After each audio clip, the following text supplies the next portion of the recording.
na nga sa paghahakot para sa tinawag nilang Bagong Pilipinas Movement na rally sa Quirino Grandstand. Ang sabi ng Presidential Communications Office o PCO, wala daw itong kinalaman sa tulak para sa People's Initiative. Mawalang galang po, sino po ang niloko ninyo? I would like to show evidence, Mr. President, of how well coordinated that entire exercise was. Government workers were mobilized across agencies at mayroon pang mga opisina na talagang may tahasang utos sa kanilang mga empleyado na sumama. At ito naman, utos sa mga barangay na magpadala ng mga tao. Worse, ginamit pa ang mga lehitimong serbisyong panglingap para pilitin ang mga vulnerableng tao na dumalo. Ito po, example ng mga AIX payout na ginagawang pabuya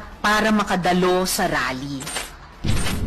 Kaya, hindi po nakapagtataka kung bakit ganoon po kadami ang dumagsa sa Quirino Grandstand kahapon.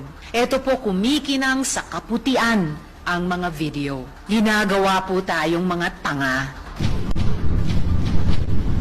Kung ang ipipilit ng PCO na wala itong kinalaman sa charter change, na ang pinaka-uma-at-ikabong usapin ngayon, di po tayo pinanganak kahapon para utuin nila na ito ay paraan para, and I quote, Yusek Bara, quote, ma-communicate ng pamahalaan ang kanyang commitment to level up its services. Close quote. Mag-level up lang pala ng service. Bakit kailangan pa ng rally? Gawin nyo na lang po. I have evidence, Mr. President, that payouts were taking place at the rally and given to those who signed the petition or mobilized others to sign the petition. Again, now that the dust has settled at nakapagbaklas na sila ng mga LED screen at mga stage, hindi naman ito tungkol sa bagong Pilipinas o sa bagong mukha ng Pilipinas. Hindi ito tungkol sa patriotismo o pagmamahal sa bayan.